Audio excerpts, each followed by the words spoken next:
만드는 언론 여긴 국민 라디오.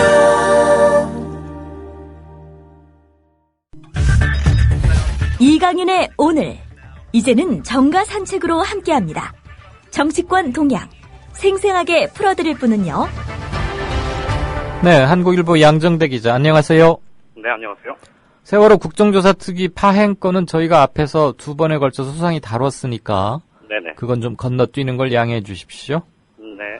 새누리당 전당대회 결국 살생부 논란? 이건 또 무슨 소리입니까? 아직도 이런 뭐 살생부니 뭐 데스노트 이런 게 있습니까?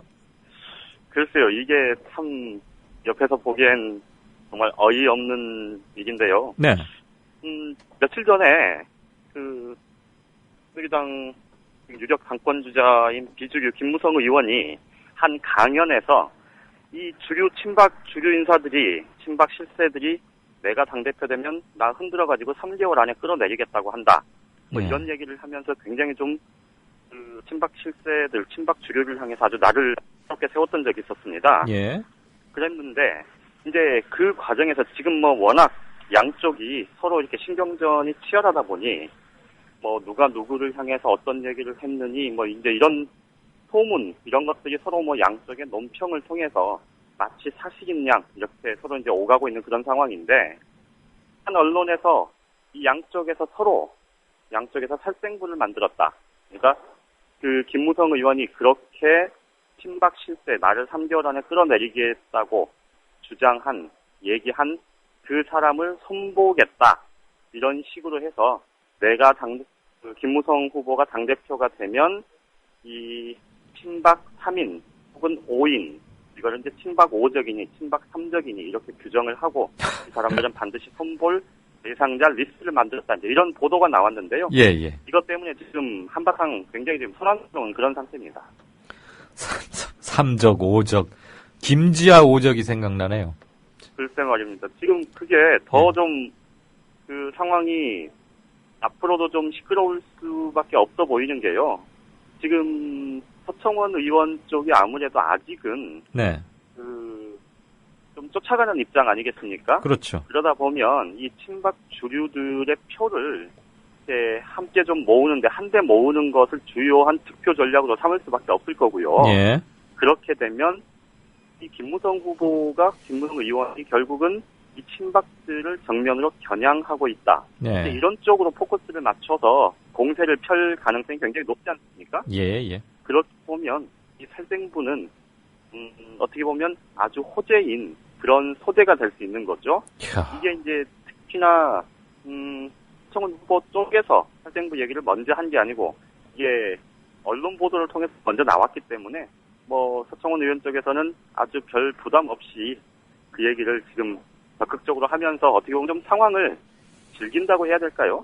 그런 측면도 좀 있어 보입니다. 아유, 제 IQ로는 정치 도저히 못하겠네요. 옆에서 양 기자가 이렇게 따복따복 설명해 주어도 알아듣기 힘드니 그 사람들은 그래 IQ가 얼마나 되면 이렇게 막 고차 방정식들을 한답니까? 근데 학교 때 성적들은 별로 안 좋았대던데.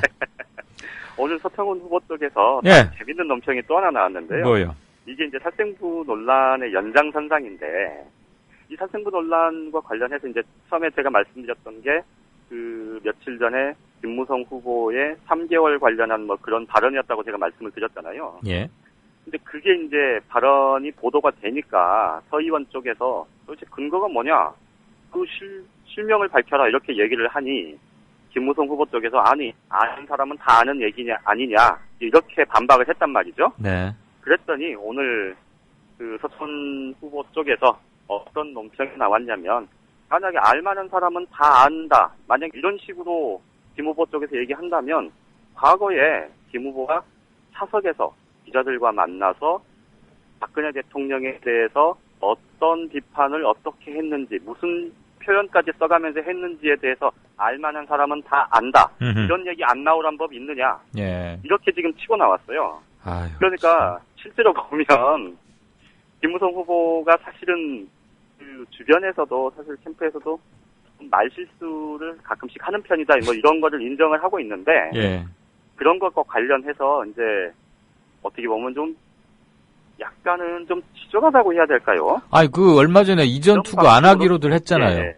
근데 왜들 그런데요, 또? 결국은 아이, 지금 수차례에 걸쳐서 말씀을 드렸습니다만 이게 새누리당의 전당대회가 지금 정책과 비전과 노선 이런 것들로 평가받는 그런 전당대회가 못 되다 보니까 그렇게 한 적이 한 번이라도 있었어요, 옛날에? 그렇죠. 결국은 그러니까 지금 혁신 백날 떠들고는 있지만 결국은 재벌은 남 못 준다 이렇게 보는 게 맞을 것 같습니다. 예. 새누리당 얘기는 그쯤 하고요. 새정치민주연합이 지금 서울 동작을도 복잡한데 광주 광산을은 또 왜 그런데요? 거기는 천정배 전 장관 사선 네. 전직 사선 의원이죠. 근데 별로 환영을 못 받는다면서요. 예, 천정배 전 의원이 지금 거기에 공천을 신청해놨기 때문입니다.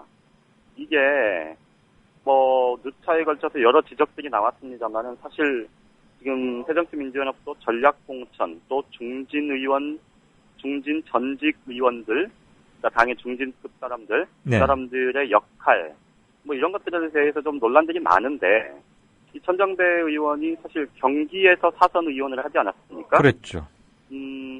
사실 목포가 고향이어서 광주에 연고가 전혀 없다 이렇게 말씀을 드릴 수도 없고 몇 년 전에 자신의 법무법인의 분소를 또 광주에 냈기 때문에 지금은 이제 현재는 광주에서 활동을 한다 이렇게 보는 게 맞을 텐데 그렇더라도 지금 이번에 광주 광산을 재보궐선거에 내가 나가겠다 이렇게 나선 건 두고 사실 좀 이런저런 비판이 안 나올 수가 없겠죠. 그런데 이제 실제로 광주 같은 경우는 그렇지 않아도 지금 호남의 정치인들, 이 호남이 텃밭이고 아주 주요한 지지 기반이라고 하지만 이 정말로 이렇게 대선 후보감 정말로 키울 수 있는 정치인이 없다 이런 비판들이 굉장히 많은데 그것 때문에 적어도 이번 재보궐선거에서 좀 새로운 인물들, 참신한 인물 그리고 국민들의 주목을 받을 수 있는 인물들을 좀 신진 인사들을 등용하는 적극적인 노력이 필요하지 않겠느냐 이제 이런 얘기들이 나왔었는데요.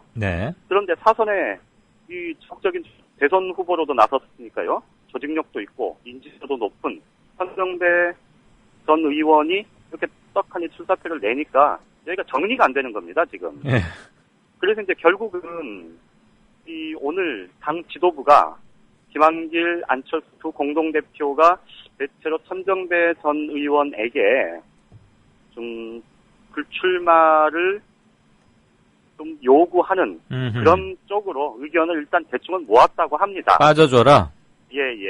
그런데 이제 천정배 의원 같은 경우도 전 의원 같은 경우도 사실은 이게 지금 당에서 당신 나오지 마세요라고 얘기할 수 있는 명분 이런 게 좀 약한 편 아니겠습니까? 그렇죠. 그리고 본인이 나가겠다는데 별다른 근거도 없이 이 경선에서 배제를 일방적으로 하는 것도 사실은 당헌당규상으로 이것도 맞지 않는 문제고 그래서 좀 고민이 많은 모양인데 어쨌든 당 지도부가 그렇게 일단 방침은 정했다고 하는데 그런데 이미 일각에서 천정배 의원 주변 사람들 사이에서는 아니 두 사람 안철수, 김한길도 공동대표가 결정을 했다는데 지금 안철수 공동대표가 좀 더 그런 의지가 더 강했다 이렇게 지금 얘기가 나오고 있거든요.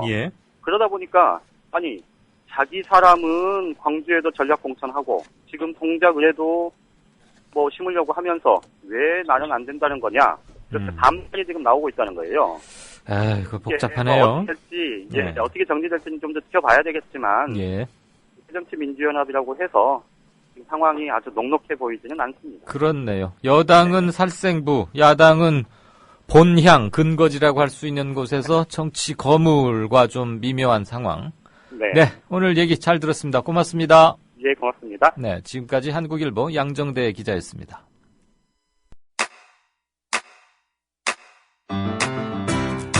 국민라디오 지지하는 4가지 방법 아시나요? 다운로드하기, 별점 주기, 댓글 달기, 구독하기. 국민라디오를 보다 많은 이들에게 전할 수 있는 가장 손쉬운 방법. 다운로드하기, 별점 주기, 댓글 달기, 구독하기. 잊지 마세요. 다운로드하기, 별점 주기, 댓글 달기, 구독하기.